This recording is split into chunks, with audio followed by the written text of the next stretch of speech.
Gurupyo Namaha. Welcome to your Divine Prayers channel. Learn chanting Sanskrit sloka with ease. Today we will chant Sri Panduranga Ashtakam. One who chants Sri Panduranga Ashtakam, written by Sri Adi Shankaracharya, gets rid of all sins done in present and past lives and secures a place in Vishnu Loka. Sri Panduranga Ashtakam is a set of 8 verses that describe the glory and attributes of Lord Panduranga. Each verse highlights different aspects of deity's appearance, his divine qualities, and his benevolence towards his devotees. The hymn concludes with a promise that those who recite it with devotion will attain liberation and external bliss. Maha Yoga Pite Tate Bhima Ratya Varam Pundarikaya Dhatum Munindraihi Samagatya Tishtanta Mananda Kandam Parabrahma Lingam Bhaje Pandurangam. Maha Yoga Pite Tate Bhima Ratya Varam Pundarikaya Dhatum Munindraihi Samagatya Tishtanta Mananda Kandam Parabrahma Lingam Bhaje Pandurangam. Mahayogapite tate bhimaratya varam pundarikaya dhatum munindraihi samagatya tishtantamanandakandam parabrahmalingam bhaje pandurangam. Tatitvasasam nila meghava bhasam Rama Mandiram Sundaram Chitprakasham Varam Twishtakayam Samanyasta Padam Parabrahma Lingam Bhaje Pandurangam. Tatitvasasam Nila Meghava Bhasam Rama Mandiram Sundaram Chitprakasham Varam Twishtakayam Samanyasta Padam Parabrahma Lingam Bhaje Pandurangam. Tatitvasasam Neelameghavabhasam Rama Mandiram Sundaram Chitprakasham Varam Twishtakayam Samanyastapadam Parabrahmalingam Bhaje Pandurangam. Pramanam Bhavabde Ridam Mamakanam Nitambaha Karabhyam Dhruto Ena Tasmat Vidhaturva Satyai Dhruto Nabhikoshaha Para Brahma Lingam Bhaje Pandurangam.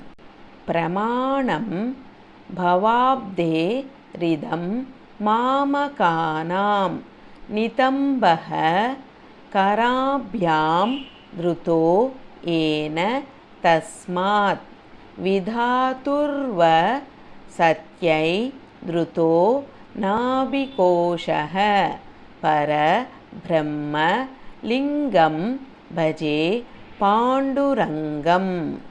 Pramanam Bhavabde Ridam Mamakanam Nitambaha Karabhyam Dhruto Yena Tasmat Vidhaturva Satyai Dhruto Nabhikoshaha Parabrahmalingam Bhaje Pandurangam. Spurat Kaustubha Lankrutam Kanta Deshe श्रिया जुष्ट केयूरकं श्रीनिवासं शिवं शान्तमीड्यं वरं लोकपालं परब्रह्मलिङ्गं भजे पाण्डुरङ्गम् स्फुरत्कौस्तुभालङ्कृतं कण्ठदेशे श्रिया जुष्ट केयूरकं श्रीनिवासं शिवं शान्तमीड्यं वरं लोकपालं परब्रह्मलिङ्गं भजे पाण्डुरङ्गम् स्फुरत्कौस्तुभालङ्कृतं कण्ठदेशे श्रिया जुष्टकेयूरकं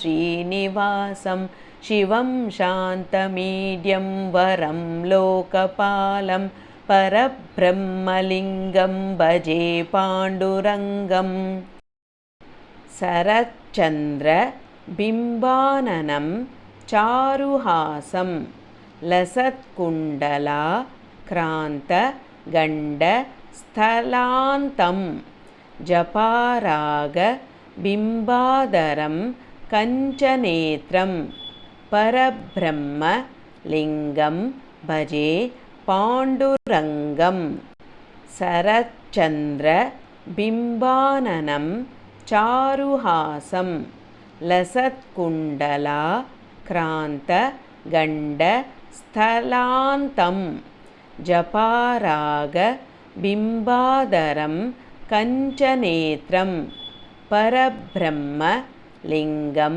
भजे पाण्डुरङ्गम् सरश्चन्द्रबिम्बाननं चारुहासं लसत्कुण्डलाक्रान्तगण्डस्थलान्तं जपारागबिम्बाधरं कञ्चनेत्रं परब्रह्मलिङ्गं भजे पाण्डुरङ्गम् यदक्षरपदभ्रष्टं मात्राहीनं तु यत् भवेत् तत्सर्वं क्षम्यतां देव श्रीपाण्डुरङ्ग नमोऽस्तु ते विसर्गबिन्दुमात्राणि पदपादाक्षराणि च न्यूनानि चातिरिक्तानि क्षमस्व श्रीपाण्डुरङ्ग अन्यथा शरणं नास्ति त्वमेव शरणं मम तस्मात् कारुण्यभावेन रक्ष रक्ष श्रीपाण्डुरङ्ग यदक्षरपदभ्रष्टं मात्राहीनं तु यद्भवेत् तत्सर्वं क्षम्यतां देव श्रीपाण्डुरङ्ग नमोऽस्तु ते विसर्गबिन्दुमात्राणि पदपादाक्षराणि च न्यूनानि चातिरिक्तानि क्षमस्व श्रीपाण्डुरङ्ग अन्यथा शरणं नास्ति त्वमेव शरणं मम तस्मात् कारुण्यभावेन रक्ष रक्ष श्रीपाण्डुरङ्ग.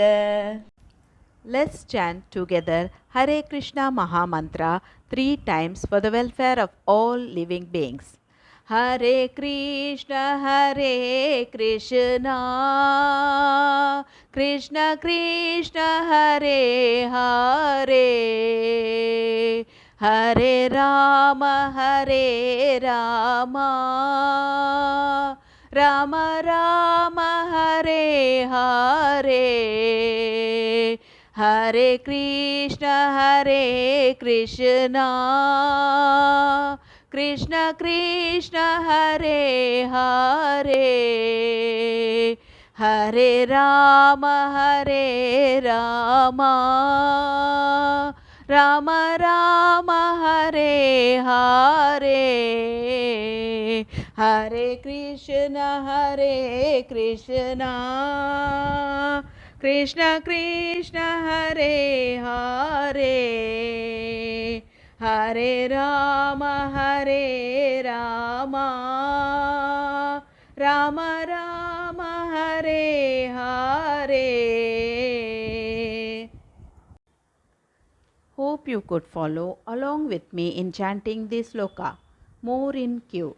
If you enjoyed this video, please like, share and click on the bell icon to subscribe and show your support.